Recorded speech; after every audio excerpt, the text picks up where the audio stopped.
Hello, ladies and gentlemen. This is Claudia Monticelli with another episode of Multiple Voices.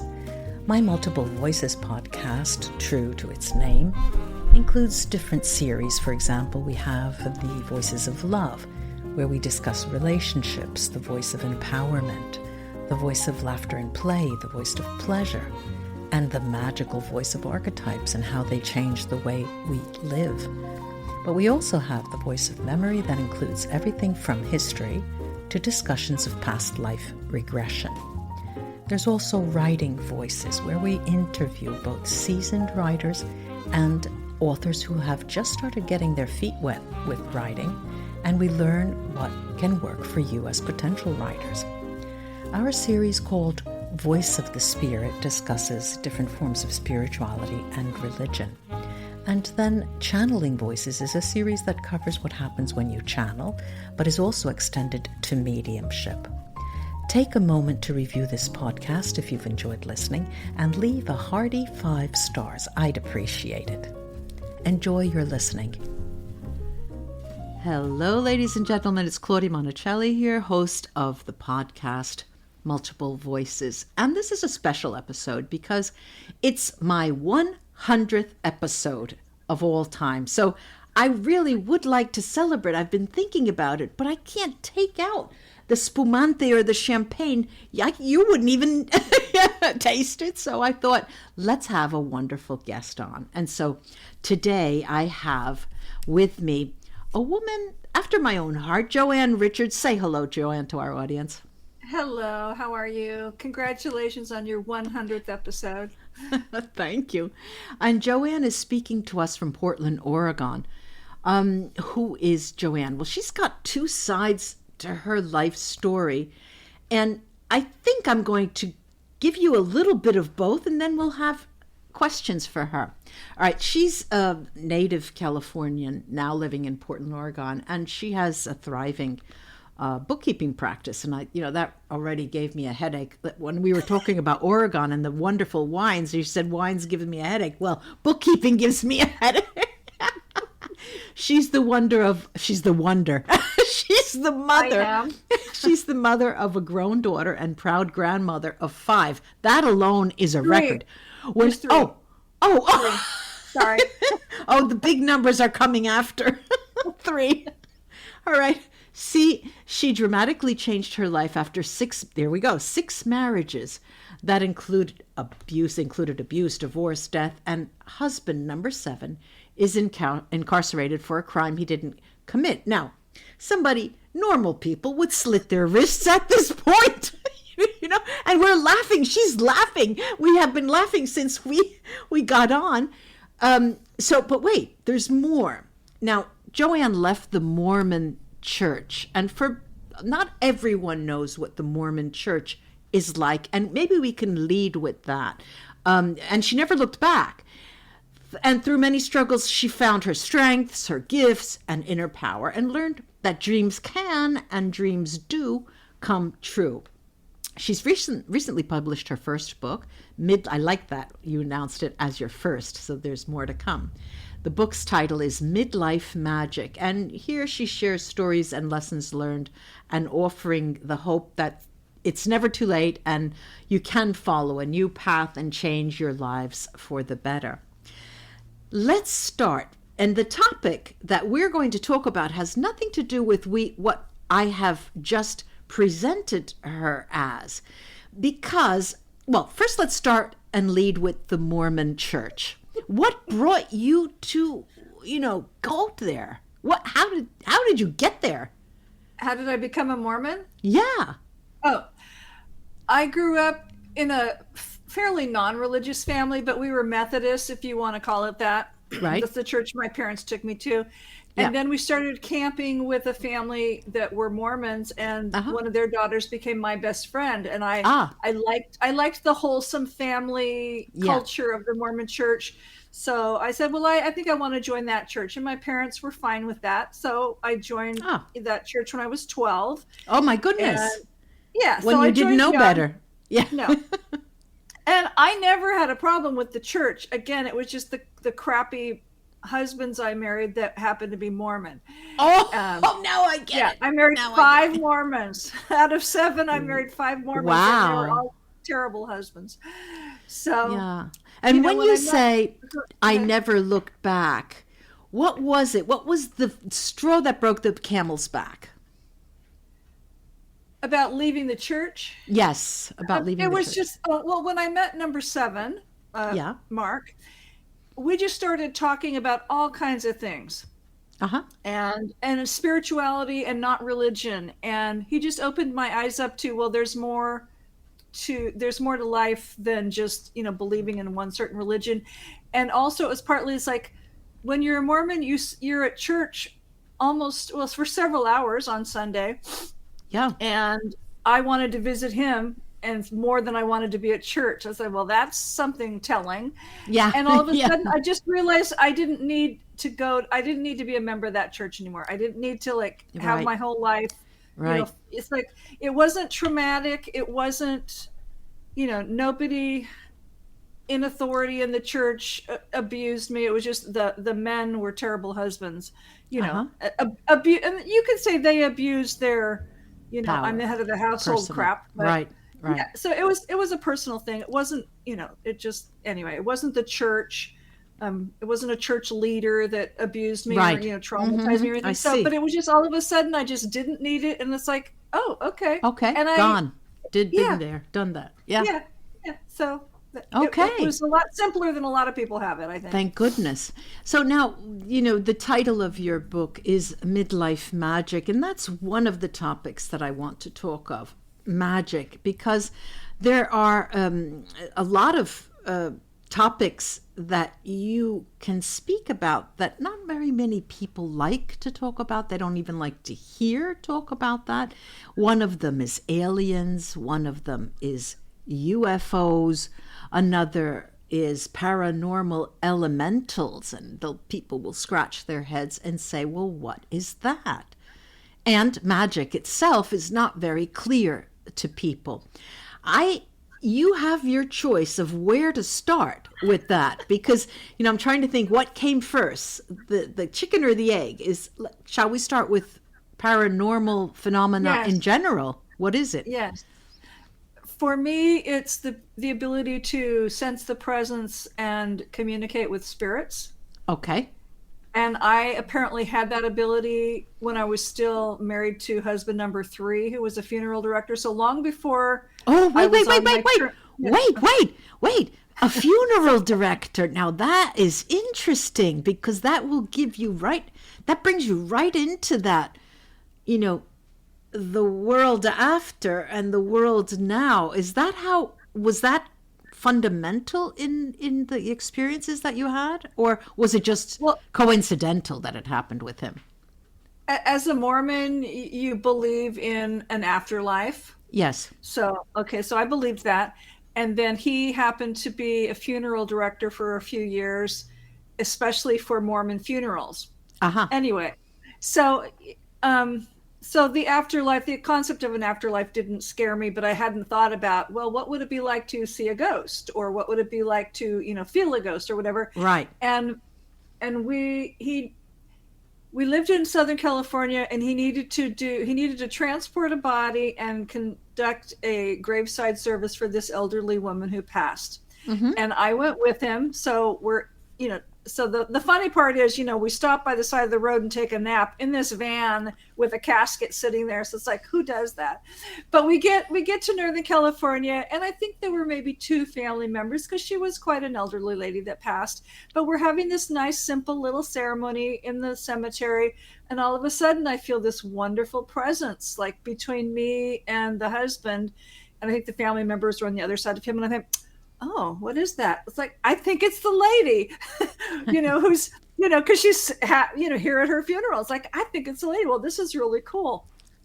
And so, okay, that was fine. And I used to sing at a lot of funerals that he conducted, but I didn't always, feel that the spirit there. I was just there to sing a song and whatever. And that's what it was.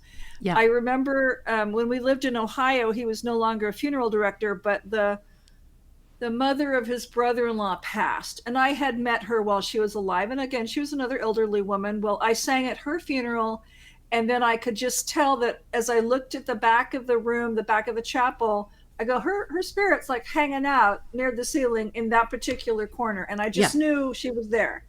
And it wasn't like she was saying anything to me. I just knew she was there. She was hanging out. Yeah.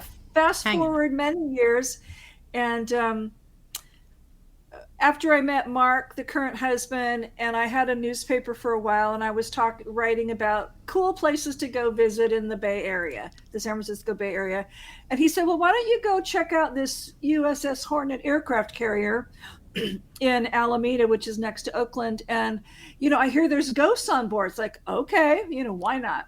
But before I knew there were ghosts, he said, well, it's got a lot of cool military history. So I went down there and I did the tour and learned about the military history, wrote about that. Yeah. And then he goes, oh, there's a psychic going to be giving a talk about the ghosts on the Hornet. So I go, well, I'll go listen to that. Wow. And it is very famous now as an aircraft carrier. It's a museum, and it's very famous for its ghosts.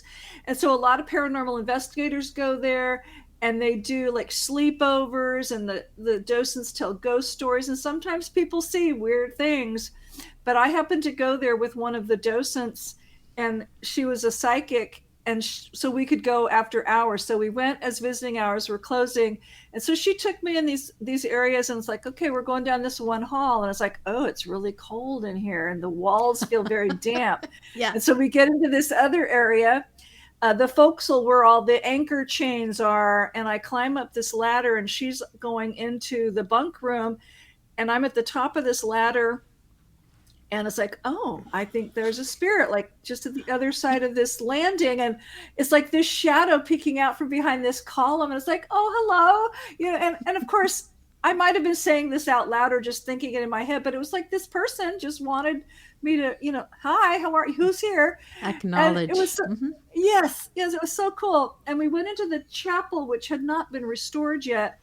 And we could both tell, okay, there's somebody crouching behind these boxes. And it was a spirit that was very scared and very unsure because, yes, that ship had seen combat, and it had seen aliens, and it had seen all kinds of, trauma. And the ship is famous for ghosts of spirits who served on the ship, or just Navy, former Navy people who died and wanted to go hang out on this cool ship with all the other ghosts. So there's lots of ghosts there. And it's one of the famous things is the engine room is in the main hangar bay, and it's now the women's bathroom. And so some people have reported feeling like somebody was watching them when they were in the bathroom, or just getting an odd feeling. And because the guys that used to work there in the engine room, have a sense of humor. And I didn't feel them like watching me when I was in the restroom, but when I was outside of the restroom, I was using black and white, and we didn't have digital cameras yet. So black and white film, and I developed it's like, oh, look, there's their energy. They weren't orbs, but you could just tell the plasma like energy shows up in the film. And it's like, oh, this is so cool. And the other cool thing I love about that ship is the few times I've been there, and I've been there with two different psychics, my father-in-law always shows up because he was Air Force, but he was a liaison for the Air Force and the Navy and military intelligence, and he'd been on there because of alien stuff and all kinds of things. But he's been there with me, especially when I've been on the flight deck. Both psychics said, your father-in-law is standing right to your left side. I go, I know, I can feel him, and they could see him. And it was so cool. And he's been with me many times when I've given talks in England and just small groups, big groups. He's always been there. And I never met him when he was alive, because I met my husband like after his dad died. But he and I, we talk regularly through a medium. So it's like I know him now, and it's fabulous. So what year was that when this was happening? What was when the early 2000s. Oh, the first time that you went to the ship? Because I met Mark in late 1997, and it would have been, a couple years after that. So really late 1990s and early 2000s.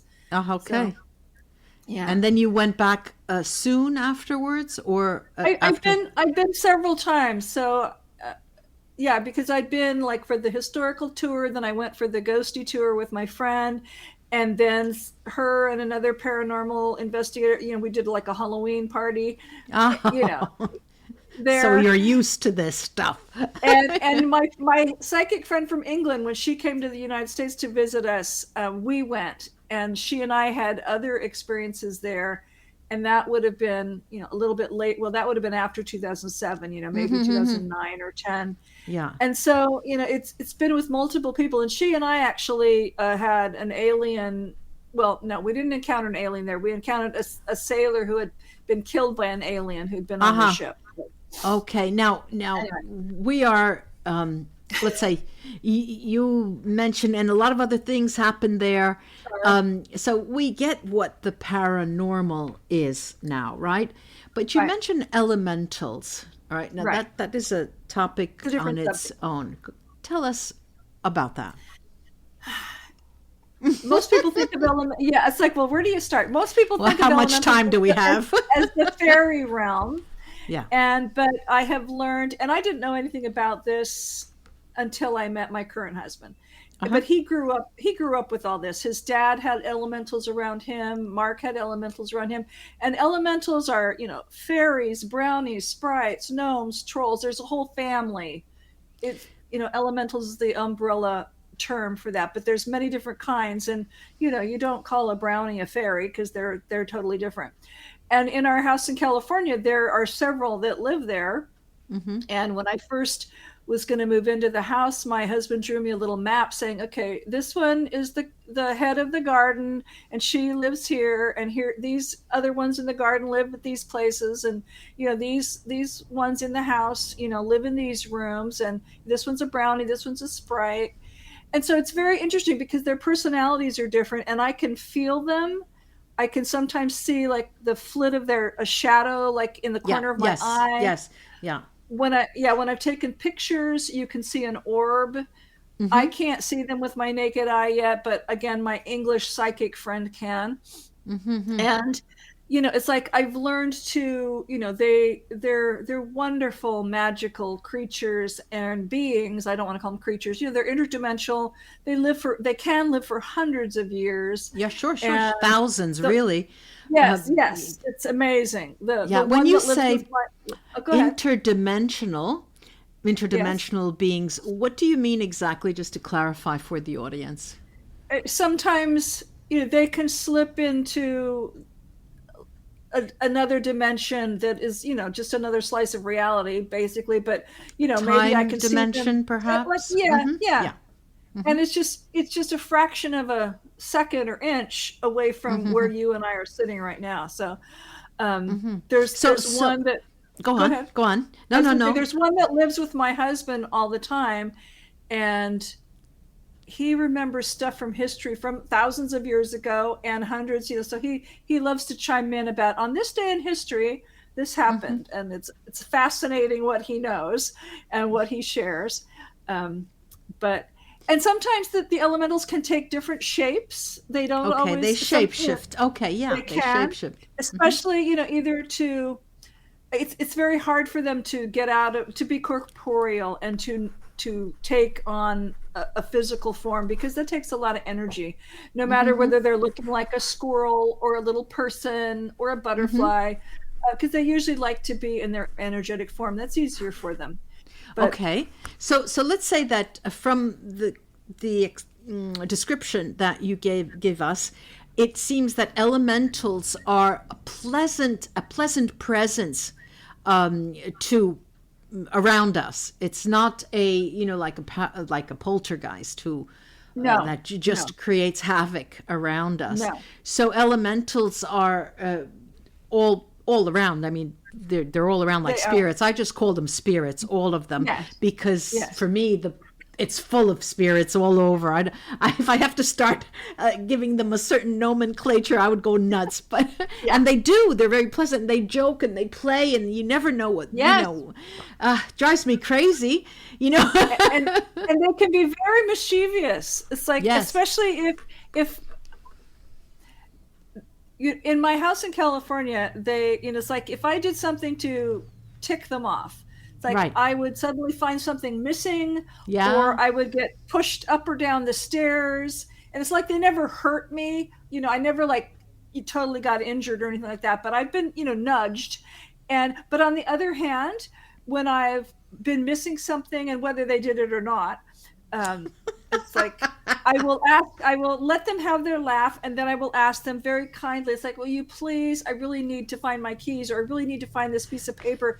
And all of a sudden the piece of paper is like sticking right out from this big pile of paper. It's like, oh, there you are. Thank you very much. So, and they also love treats. So like, at least on the 4 quarters of the moon, I have treats for them. What do you mean on the 4 quarters? On the 4 quarters of the moon. New moon, full moon, right, quarters. Right. So I like to make sure there's water in the garden, and and especially it's like you could really go all out, and even for all kinds of holidays during the month, you could put treats out, because they love treats. But look, I'm laughing when you're saying this, because you get this, right? Well, I get this because it just happened to me last night. I will tell you about it. And Good. I have a stalker. Okay, I've got a stalker, and it's been years. I have to he doesn't exist. He just doesn't exist. All right, but he does. And I work as a voiceover. Oh, cool. The narrator. Sometimes that's one of the things I do, and some things can be very interesting for me to do. All right, so I got a message. All right, this is the scene. I was about to, in 15 minutes time, I was about to have a client of mine. I had to go online with a client because we had to do a reading together, a very long one, as a matter of fact. And 15 minutes before I went online, this email came to me, and I was wearing a pair of wireless earbuds that I had just come to me the day before. I couldn't wait to have them, right? I had them in my ears. It was wonderful. The sound was fantastic. I thought, oh my God, this is... I had my phone, I got the email, and I looked at that. I said, wow, what an opportunity. And I, must have done something. One of these earbuds flew out of my ear. Oh, gosh. And it was 15 minutes before the phone call. And I thought, oh, please don't, my mother always used to say, the house does not steal, it just hides. Okay, so it's I know, there's got to be here, right? So I started throwing up everything all over the place. Had to stop because I had my client, did the long reading. Then after that, I started taking up everything, the covers, slip covers of the carpet and this and all. I mean, upside down, under the covers, underneath, under the mattress, in the, everything, shoes, everything. Okay, finally, I'm so tired. And I was lying down in bed, and often when it happens, like I have a lot of things that are nuts that happen to me during the day, I talk to my guides and my masters, and I have them tell me, and I record it. I orally record it on a piece of paper on my computer and just listen to them, right? All right, so they just come out, and I said, look, guys, you've got to help me. This is stupid. I know it's here, right? And so the first thing they said, okay, it's in that direction, right? So it's southeast. And I knew it had to be where one of my, my closets were. Okay, right. Fine. Thank you, guys. And then I said, all right, now tell me what the real reason is all this happened. Was it because that wasn't a real job offer? And that was the answer, because I had gone immediately into the computer. I started pulling up all of my samples. They wanted a 20-second sample, And so I was starting to cut the samples and give them the best. And then I turned on the light, went, and it was right where they had pointed to. And I felt like a fool. I felt like a fool. It was a period of almost 4 hours that this scene was playing out. And so, here I am, a grown woman thinking, I know. But that's to tell you that, come on, this is just the stalker. You got so excited. So let me, let her lose one of these earbuds that she loves so much. But anyway, that was a big, I'm sorry to take up your time, but, no. It was making me laugh. Okay, so now we have the elementals, right? Yes, and they're wonderful because they, there are elementals out in space, but the ones here, they honor Mother. They're very obviously connected to Mother Nature and the planet. Yes, that's the difference between.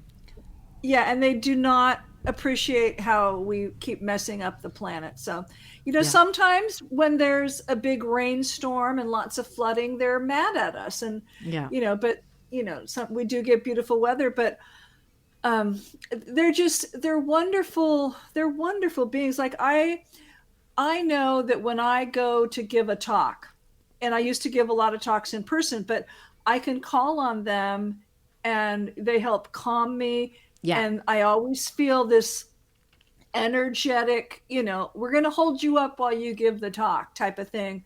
And they're always there with me. And even when I went to England, I took a bunch with me, and they're just there to help me and support me is the right word. And I have felt that it's a very real presence that I can feel when they're supporting me. So I love that, Yeah. I really appreciate that. It's fabulous. It's nice. It's always a positive presence, and a jovial kidding, okay, they mess up your day a little bit, but you laugh at yourself at the end, Yeah. It's nice. Not all cultures call them elementals. That's why I wanted to talk about them. Right. Yeah. And it's not, I don't want to make any mistakes, but I believe that it's the Anglo-Saxon tradition of spirituality that brings the notion of fairies and things like that. They don't exist in many cultures of, say, the Far East. They have different concepts. Okay, right. But anyway, let's go on, because there's this big word, magic. But before we go into magic, I want to go into the aliens and UFOs, because you mentioned that that ship had became famous because of UFOs and because of aliens. What do you mean? Can you go into detail? Because I have a very wide-ranging culture on UFOs and aliens. I've probably read every book in the planet. Oh, wow. That's good. That's better than me. No. I grew up watching Martian movies as a kid. Oh, yes. And completely Ray forgot Bradbury. About it. Mm-hmm. Yeah, we've probably seen, and our house in California is filled with all these 1950s and 60s science fiction books. I'm going, do we have to keep all these? Yeah. But, they belong to my husband's family, so I haven't thrown them away. And then after he and I got to know each other and we were in our relationship, it became apparent that, and he was giving me things that he was writing and stuff. It became apparent that, and we never talked about, he never said, sorry, I'm rambling. He never said when we first met, oh, by the way, he told me he'd been in the military and that his dad had been in the military. He never said, and our biggest job was UFOs and aliens. Like, thankfully, it's like I probably would have run for the hills at that point. But in 2004, he said, oh, I hear, there's a UFO conference going to happen down in the Bay Area. Why don't, you might want to go listen to it. It's like, okay. And it was fascinating. I was going to go for one day. What kind of conference was that? It was a UFO. UFO so conference. A lot of speakers. Yeah. And so I was just amazed. And by then I knew a little bit that he'd been involved with the military. And so I started talking to people and I said, well, I need to go back the next day because it was just so fascinating. And I was, all I'd ever heard was a few things that he'd started sharing. And his whole point, his is from the military perspective. Most people at conferences are not speaking from military experience. Yes, yeah. And then by the next year, I had enough material that he'd written for me, because by then I had started a nonprofit. Mm-hmm. And I had a booth at that particular UFO conference. Uh-huh. And then I started getting on radio shows, and then in 2007, I went to England and spoke for the first time. So, how cool is it that you get to go to England the very first time you're speaking about UFOs? So, and then, he's been around aliens and stuff his whole life because that's what his dad was doing. Mm-hmm. And so he, accidentally saw things that he probably shouldn't have when he was a little kid. So, wait. We're jumping the gun. So you talked and you gave a talk, and what was the talk about? That particular talk was mostly on here's the biography of my husband and his dad. So it makes you see that and mostly my husband's like from an early childhood, he's had some really unique experiences, and he's gotten to meet a lot of really unique. And it makes me sound like a name dropper, but no. You know why I asked? You know why I asked? Because it's funny that he sent you. He could have gone to talk about himself, no? Or is that not cool? He's in prison. Oh, no, I'm sorry. That's right. I forgot. Okay. Yeah. He's in prison. So I'm the spokesperson. And Jesus, I'm laughing. Excuse me. But if he hadn't been in prison, and by the time I met him, he was there already like 10, 15 years, and he was so mad about being in prison. He would have never, ever talked about any of this UFO stuff, because there's most of the stuff that he experienced he can't talk about, and he still doesn't. Right, sure. There's certain things, not everything he did was for the U.S. military. Sometimes it was for an international intelligence agency. So he's done enough so that he can share certain things about. So I was talking about his unique childhood, and how they lived all these different places and all these famous people that they met, and that Ian Fleming taught him how to drive a car when he was 8 years old, and he was babysat by these amazing people, and he knew Churchill and all these cool people. But he was also around, he saw aliens as a kid. And when he was 7, he was at a human alien conference in England. So he saw hundreds of species of aliens as a 7-year-old. Oh. And his English girlfriend was there with him, and she was taking notes. So now, she passed in 1979, but their daughter has shared all her diaries and stuff. So we've got notes and drawings and things. Wow. Because my husband, he was playing with the alien children. He was not taking notes. And he goes, I was just playing with the boys, and the girls. Like, I was just playing. I was a kid. So it's a lovely mix of his memories and the notes that she took. And I also talked to her through a medium. So she and I talk a lot. So I have found that the wonderful thing for me is that, like, aliens, magic, elementals, it all kind of goes together, because aliens have witches, aliens have elementals. Wait. You say aliens have witches. They have their own sorceresses in their societies and their cultures, and a lot of them have elementals. And then when groups come together, the elementals often translate for each other. So it's very fascinating. So you might come from space, and you have your own elementals that you bring with them. And through the guide that I work with, the medium that I work with, I've learned that one of my spirit guides is an alien. She's very much alive, and she lives on Earth, and I don't talk to her. She doesn't like to talk through the medium, but she has come through, and I've heard her voice, and it's like, well, this is pretty cool. Mark, did you know that I have this guide, and her name is blah, blah, blah? And he goes, yeah, I know her. She's an old raptor, and she and her other, raptor. She, they live in England, and they like to sit around and knit and get drunk or drink tea. It's like, oh God, I got to meet them. But I haven't met them yet. I was just invited a few weeks ago to speak at the 4th edition of the Ufology World Conference in Barcelona. Oh, wow. Yeah, and they have it every year in Barcelona, one of the largest in the world, really. And, I was flattered, and I thought, I don't know if I want to tell anybody. I don't know if I really want to do that, So I decided that, I'd give people like you the spotlight. I'll just stay behind and do my mediumship and that kind of stuff, and write about my, put it in writing, Right. But it is, there are, it's very, very, very popular. I mean, thousands and thousands of people come to these all over the world. There's a session online, and there's a session in person in Barcelona. Oh, wow. I which didn't is know. lovely. It's a beautiful city. But it's, I don't know how, in Italian, there's an expression that says, now I'm saying it, but I'm also denying it. There's there is we're talking to people, and you talk in a certain way, in a certain context. Of course, like you have your two worlds, the bookkeeping person and the other person.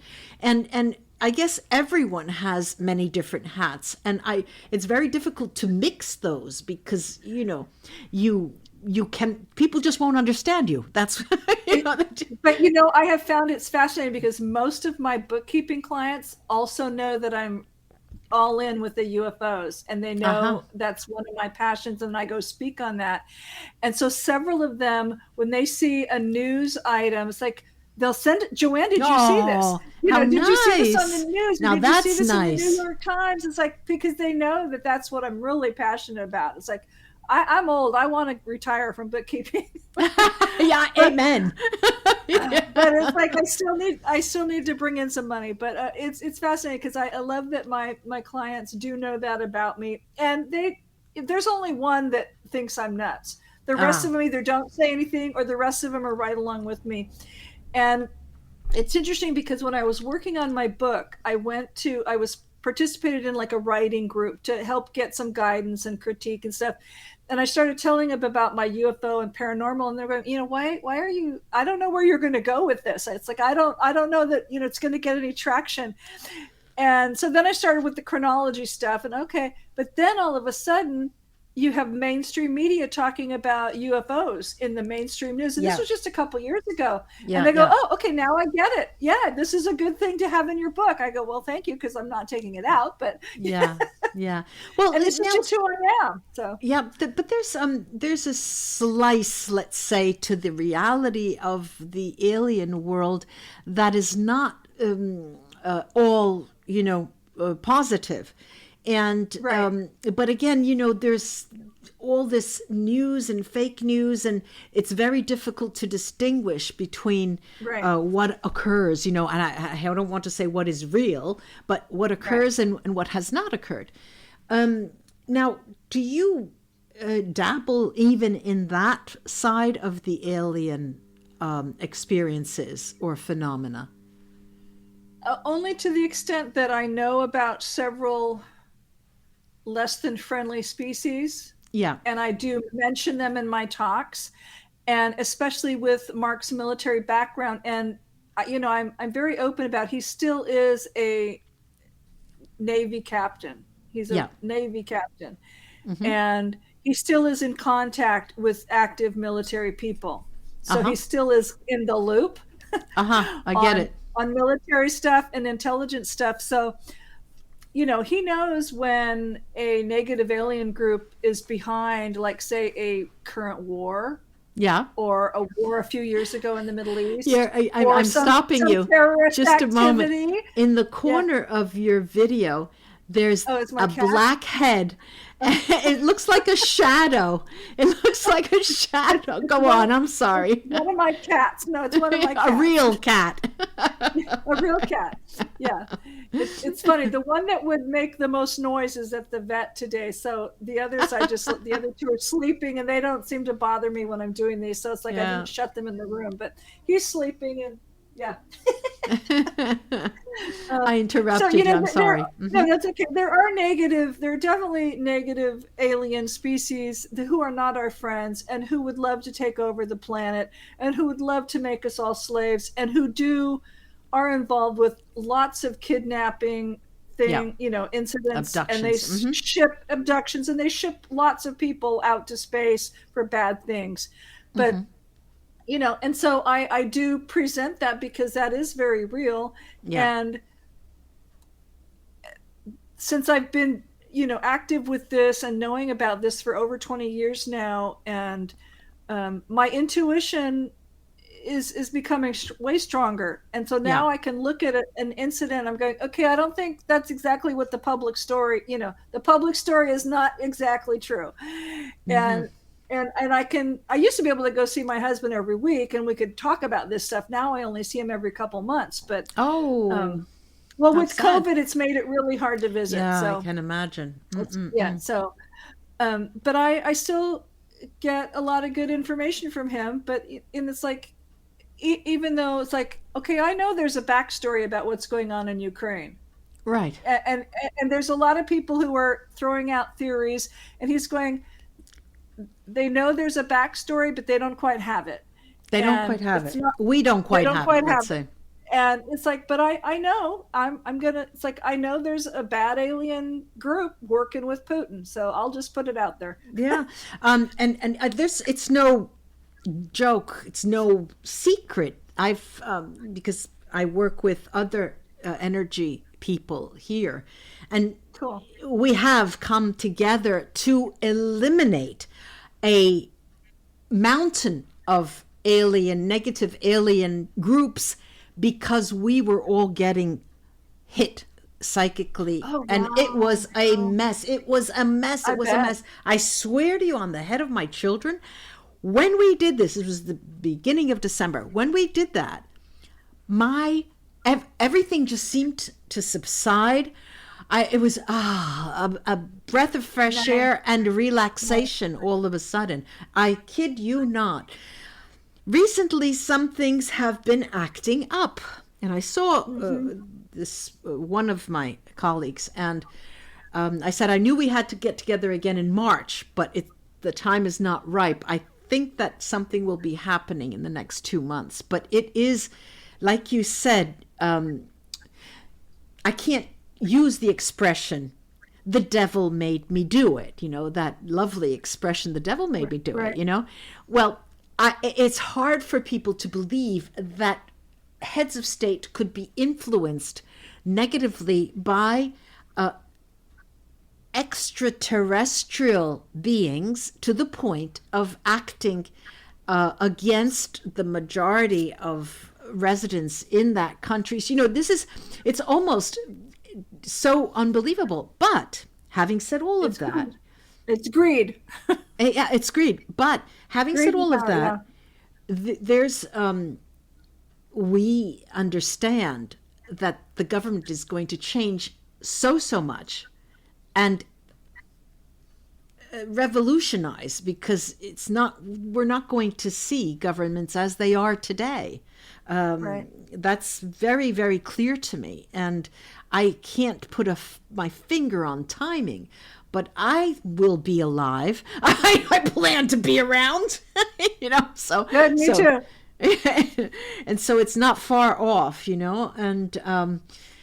and it's like the story is not new. Yeah, I'm sorry. The story is not new, because for years, and it's like, I have reports going back to the 70s, and I know this happened even before that. Yeah. Of aliens interacting with humans, whether they're military or government or just big business leaders, because it's like, well, if you'll give us this, we'll do this for you, or if you let us kidnap these people, we'll give you this much technology, and we can make you big and powerful and strong, in your business. It's like, or we can make you a star. Yeah, right. in the entertainment one field. Of those it's like, up there, one of those things up there. If you want to be a big name in the entertainment industry, we can do that for you. Just sell us your soul, basically. Yeah. So it's I'm laughing to death. It's making me laugh because something you change so much every day just brings on so many changes, and what you would do or have done yesterday seems so ridiculous to you today, right? And then and having had the let's say the experiences that we have had, makes you fully aware that you have no clue of what is coming up, but you can only surmise, like I did with the government, because historically I have to put one block after another and then, see that in the future. It's fascinating, though. It really is fascinating. It is. It's like, for me, it's like, I know there's something I'm meant to do beyond bookkeeping. You know, You're funny. I have some kind of career or some kind of cool thing I'm supposed to do. Definitely. Yeah, and it's like, and it isn't bookkeeping, and it ain't numerology. No, and I don't know what it is yet. It hasn't fallen into place yet. I just know it's there. You're doing it now, though. You're doing it now, yes, because exactly. even simply talking about it, you know, the structure hasn't the landed groundwork. for me. But I love all this stuff. I love meeting all these new people, and so, you know, for me, again, it's like, I know it's going to happen. I don't know all the logistics or all the details. I'm just going to faith that it is going to happen if I keep laying all this groundwork and meeting who I'm supposed to be meeting. And, you know, it's going to be what it's going to be. And I'm looking forward to that. But, you know, because I don't want to be a bookkeeper at 90. Let's take, I will pray for you. Let's talk about your book, Midlife Magic, because it is, you share stories of your experiences with your husbands, but that word magic keeps coming up, and we've been dancing around it, but we haven't spoken about it. Give us I don't know, I don't want to say a brief summary of the book. What made you write the book? How about that? Okay. She's looking up to the sky, ladies and gentlemen. She's looking for some kind of. In about 2012, I think, I met a woman at a super soldier mind control conference I was at, and I can't even remember. I don't think I was a speaker. I was on a panel, and I had a booth. But she came up to me. We kind of met, and we were saying hello. And she goes, "Well, when's your next story coming out?" And I go, "Well, you know, Mark will be writing something, because he's always writing." No, I mean yours next story. It's like, what? I'm not a writer. No, yeah. When is your story coming out? I'm not a writer. It's like, you know, you've got a story to tell. I go, okay. And, you know, she and I would run into each other at all these conferences. Well, how's that book coming along? It's like, yeah.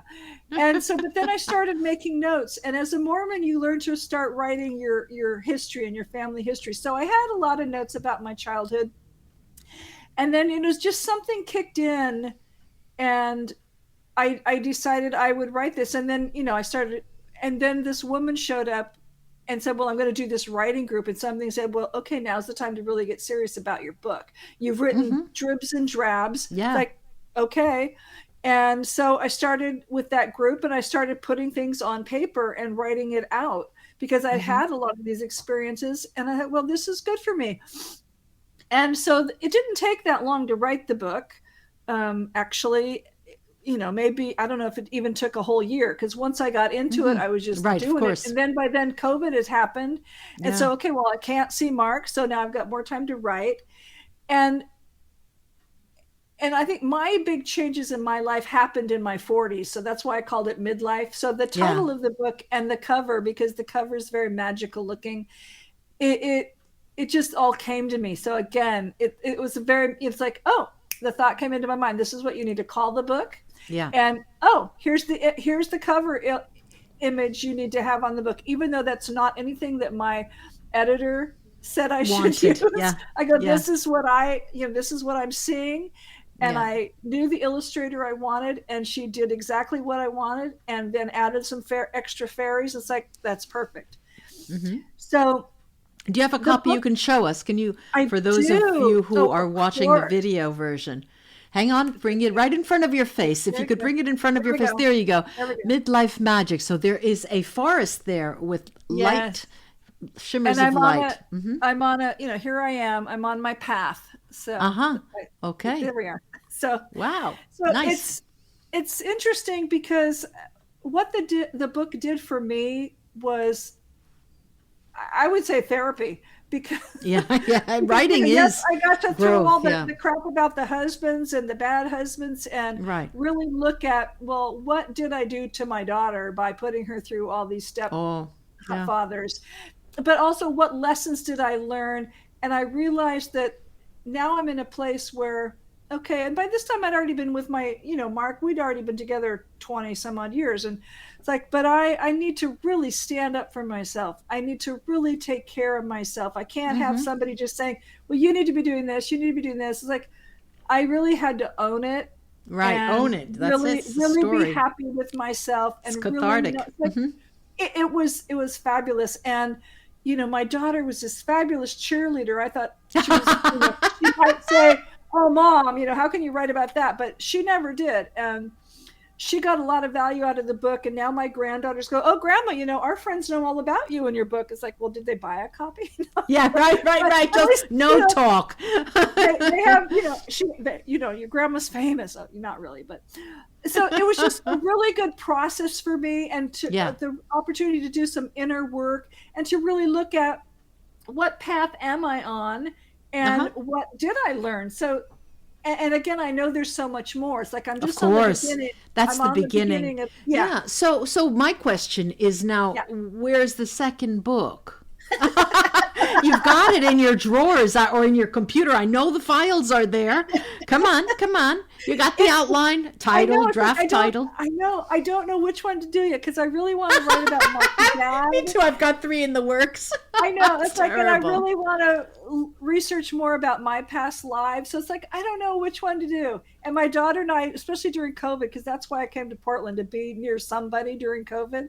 It's like we've been, and she's been divorced once. I've been divorced way more than once. But it's like, let's make a list of, what's on our bucket list of things we absolutely have to have in a relationship versus what need to never be in a relationship again. What are the red flags? Because I've got a whole bunch that I should have looked at that I never did. But so I'm not sure what the next book is going to be, but I know there's another book. Yeah, of course, at least.